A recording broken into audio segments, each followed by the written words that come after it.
Bismillahirrahmanirrahim. Assalamualaikum warahmatullahi wabarakatuh. Alhamdulillah nahmaduhu wa nasta'inuhu wa nastaghfiruh wa na'udzu billahi min shururi anfusina wa min sayyiati a'malina may yahdihillahu fala mudilla lahu wa may yudlil fala hadiya lahu. Asyhadu an la ilaha illallah wahdahu la syarika lahu wa asyhadu anna Muhammadan abduhu wa rasuluhu la nabiyya ba'dahu. Allahumma shalli ala Muhammad wa ala ali sayyidina Muhammad wa barik ala Muhammad fil alamin innaka Hamidum Majid. Bismillah, marilah kita panjatkan kehadirat Allah Subhanahu wa taala yang pada hari ini kita masih diizinkan untuk menikmati ubahnya, menikmati rezeki darinya berupa makanan, berupa minuman, berupa kesehatan dan lain sebagainya. Dan tak lupa kita masih juga diizinkan untuk menikmati iman kepadanya. Ini penting, ya. Ini sangat penting karena seandainya saat ini Allah Ta'ala tidak mengizinkan kita untuk beriman kepadanya dan kita kemudian mati, maka neraka kita kembali.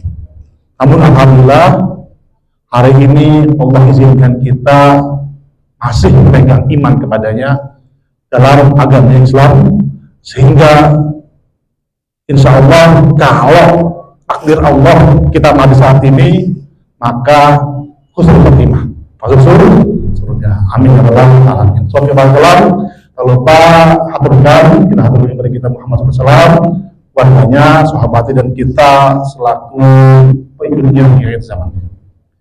Hari ini masalah, ya, ada masalah. Kira-kira kalau dengan kata itu enak nggak? Ya, tentu nggak enak. Siapa sih yang senang punya masalah? Ya, siapa yang senang ada masalah? Nggak ada. Semua pengen nggak ada masalah, semua pengen baik-baik saja. Tapi bukan hidup namanya kalau kita nggak punya masalah. Masalah, ya, adalah sesuatu yang tidak kita inginkan. Masalah adalah sesuatu yang tidak kita harapkan. Sesuatu yang kita tidak ingin terjadi, ya, tidak ingin muncul, itu namanya masalah.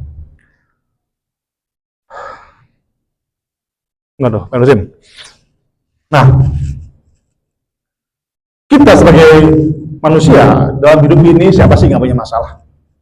Pasti semua masalah. Bahkan orang yang kita kira banyak duit sekalipun pasti punya masalah. Masalahnya pasti banyak, ya, lebih dari kita. Bahkan orang yang berkuasa sekalipun, ya, raja, presiden dan sebagainya, kaisar, punya masalah, dan masalah lebih besar daripada kita yang biasa aja. Masalah, lu punya masalah, ya. Yang jelas, ya, kita lahir dengan masalah, ya. Kita ada di dunia karena masalah.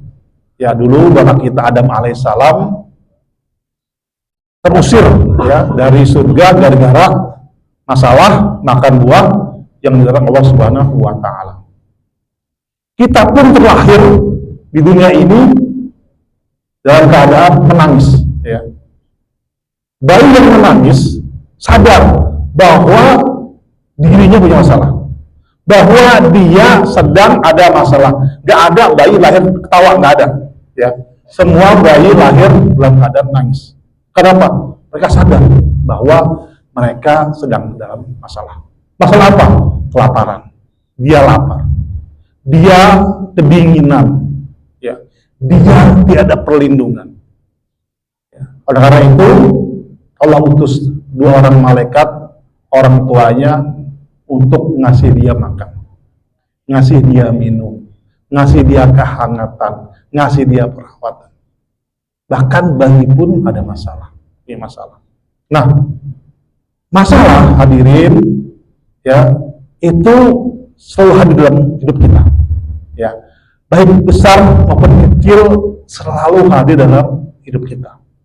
Nah, masalahnya adalah gimana kita menyikapinya dan bagaimana solusinya. Gimana cara mengatasinya, memecahkannya. Nah, oleh karena itu, untuk menjawab masalah ini, ya, mari kita merujuk kepada apa yang Allah turunkan dalam Al-Quran. Karena apa? Karena sejak awal Al-Quran itu turun kepada kita, disampaikan kepada kita, maka semua masalah kita, semua apapun yang terjadi dalam diri kita, maka kita harus merujuk kepada Al-Quran. Ya. Apa kata Allah? Alif Lam Mim. Dzalikal kitabu la raiba fi huda lil muttaqin. Alif Lam Mim. Dzalikal kitabu, itu ya kitab ya yang tidak ada keraguannya. Al-Quran nggak ada keraguan. La raiba, nggak ada keraguan. Ya. Udah petunjuk bagi orang yang takwa, petunjuk, pedoman bagi. Maka setiap kita punya masalah, punya problem, punya apapun masalah yang kita inginkan, maka Al-Quranlah tempat kita merujuk. Al-Quranlah tempat kita untuk menyelesaikan masalah. Apa? Gimana caranya? Ya, itulah Allah terangkan ya tentang namanya problem solving, pemecahan masalah itu ada dalam surat Asyar, ya, Al-Nasrah, ya, surat ke berapa nih? Ya, Al-Nasrah bersama, ya, surat ke berapa nih?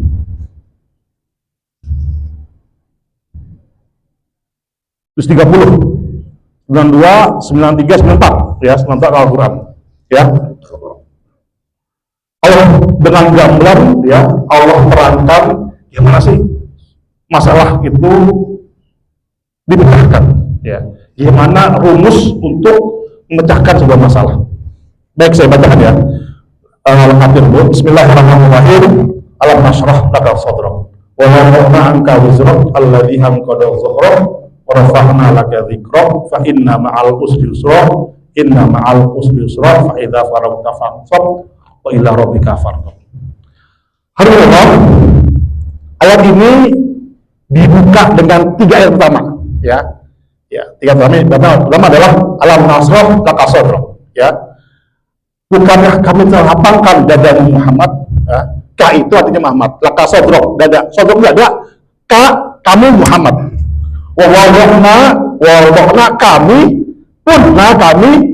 pun telah menurunkan angka ka darimu wizrak, bebanmu, ka wizrak, beban, ka bebanmu, alladzi yang angqadha dhahrak, angka yang memberatkan dhahrak, dhahrak punggung ka kamu, artinya memberatkan Muhammad. Nah, 3 ayat tadi hadirin itu bicara dengan Nabi kita Muhammad, ya. Itu nah Allah menunjukkan, ya, menghitopnya, tujuannya, bicaranya itu tentang kepada kita Muhammad SAW. Ya. Kenapa? Pertama, ya, karena Nabi kita Muhammad itu adalah orang yang sesungguhnya paling berat bebannya di dunia. Jadi dari Nabi Adam sampai Nabi orang lahir tadi di kiamat tadi, hanya Nabi kita Muhammad SAW yang paling berat bebannya. Paling berat bebannya. Karena apa? Paling banyak pengikutnya. Paling banyak yang memusuhinya. Lebih lain, ya, mungkin ketika diutus selesai. Tapi Muhammad, ya, musuhnya sampai saat ini ada yang benci kita Muhammad SAW. Sama bahkan banyak orang-orang yang benci Nabi Muhammad SAW. Sehingga beliau itu, ya, berat bebannya, kan? Ya, ya, berat bebannya, ya.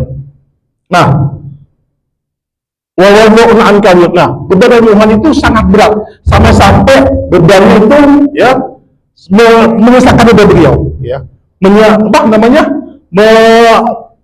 diri beliau, ya, memberatkan punggung beliau, ya.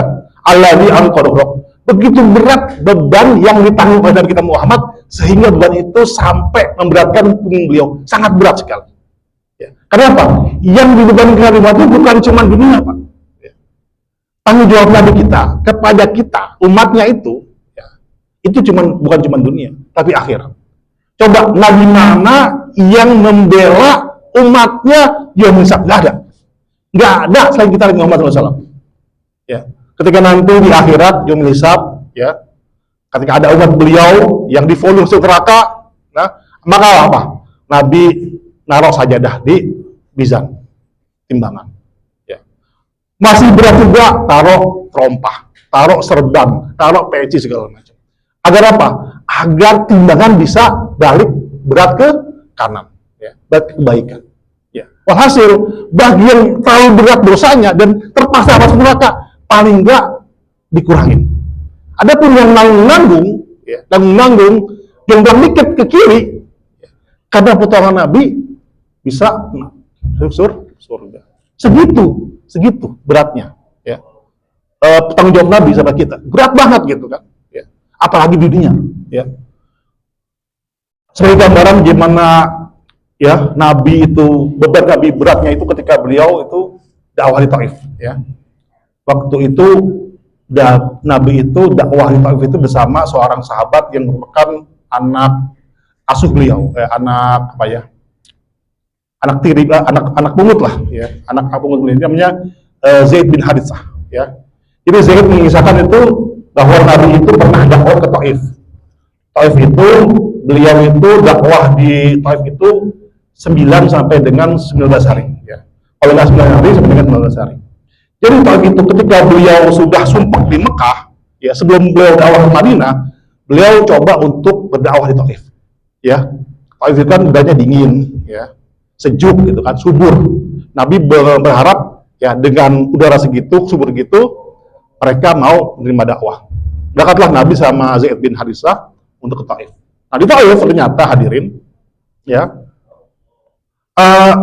Nabi itu dicuekin. Hari pertama, kedua, cuekin.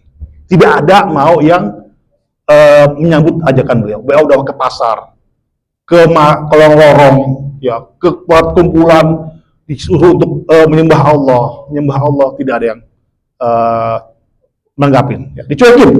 Nah, namun anehnya, ya, ketika Nabi selesai pengen pulang, ya, ketika 19 Nabi pengen pulang, itu Nabi ditahan. Ditahan bukan mau masuk Islam, bukan, tapi ditahan karena apa? Karena beliau pengen disiksa. Beliau jangan sampai keluar dari Taif dengan keadaan hidup. Sehingga apa? Sehingga Nabi dilempari oleh penduduk Taif. Kenapa Nabi dilempari dengan tanah, tapi dengan batu? Karena apa? Karena penduduk Taif mau Nabi itu matinya pelan-pelan. Kalau Nabi dibunuh dengan panah, cepat. Nah, penduduk Taif berpikir kalau disambit dengan batu, maka Nabi akan mati pelan-pelan. Maka disambit Nabi. Zaid bin Haritsah itu disambit, ya, sampai kepalanya bocor. Nabi disambit dari kakinya duluan. Biar apa? Biar gempor. Ya, gempor dari jalan, maka disambit tubuhnya, disambit kepalanya, biar mati. Segitu kejamnya penduduk Taif. Ya, sampai kemudian, ya, Nabi bisa keluar dari kepungan itu dan beliau beristirahat di sebuah kebun milik penduduk Taif. Nah, di kebun itu, ya, beliau berdarah, kemudian beliau kehausan.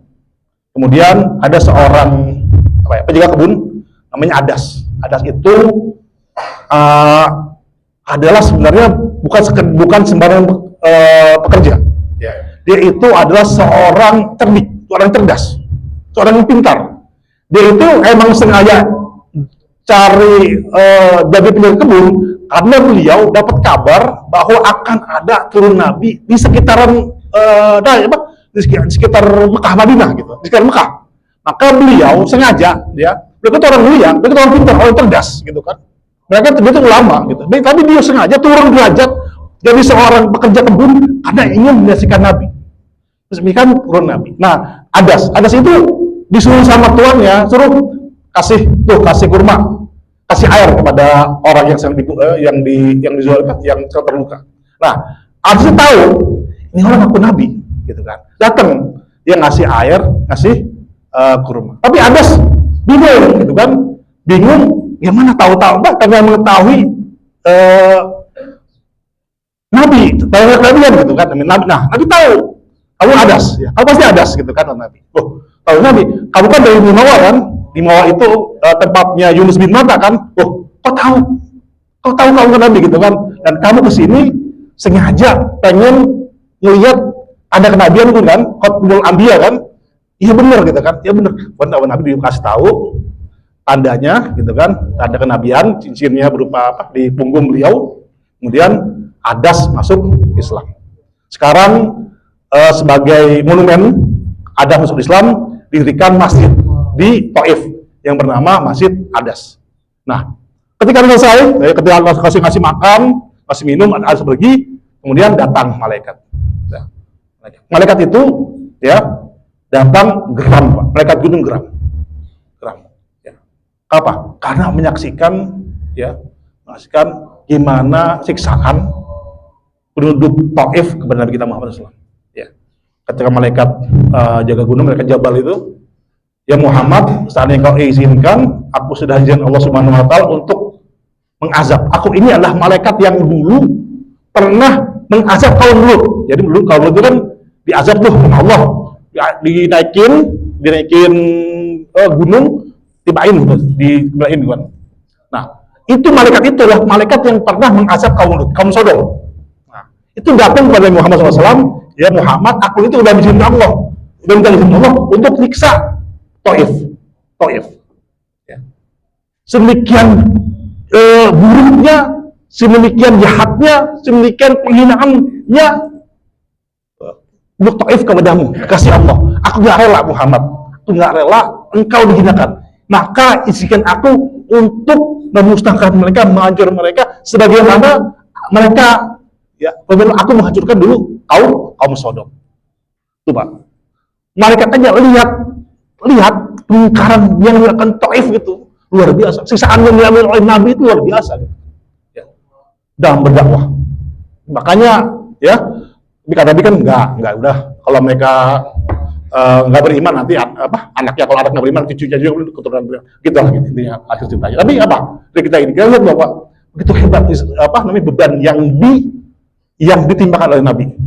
Hebat banget, berat banget beban dakwah itu. Maka tidak ada beban yang seberat beban Nabi. Tidak ada masalah yang sebesar masalah Nabi.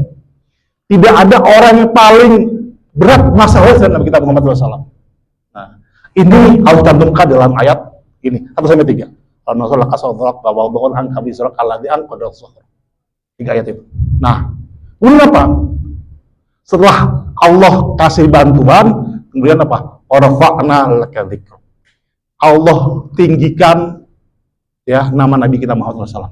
Lihat, ketika Allah selesaikan masalah Nabi kita Muhammad, ya Allah tinggikan namanya. Allah kasih dia kemuliaan ketika sholat. Ya, kita nyebut nama kita Nabi Muhammad. Allahumma sholli ala sayyidina Muhammad. Kita sholawat. Ya, tiap orang syahadat pasti pakai nama Muhammad. Ya, selain nama syahadat itu kan nama Allah disandingkan Nabi Muhammad SAW. Belum lagi kalau zikir, kalau apa. Bahkan menyebut nama Nabi adalah pahala. Ya Allah, sholat pahala. Begitu tinggi derajat Nabi, Allah tinggikan. Ya, Allah tinggikan gara-gara tadi. Lalu pertanyaannya kan gini. Setelah tadi gambaran masalah yang dihadapi Nabi, kemudian ketika masalah itu Allah selesaikan dan Allah tinggikan derajat Nabi, lalu gimana cara formula yang Allah berikan kepada kita, ya, yang bebannya, yang masalah kita tentunya tidak seberat Nabi untuk problem solving, untuk penyelesaian masalah. Nah, baik, ayat ini kemudian lanjutkan dengan ayat fa inna ma'al usri yusra, inna ma'al usri yusra. Maka sungguh bersama kemudahan, bersama kesulitan ada kemudahan. Inna ma'al usri yusra. Sungguh bersama kesulitan ada kemudahan. Ya, pertama rumusnya ya, kalau kita punya masalah, pertama adalah ya, ingat bahwa sesungguhnya bersama kesulitan ada kemudahan. Diulang 2 kali ya, diulang 2 kali.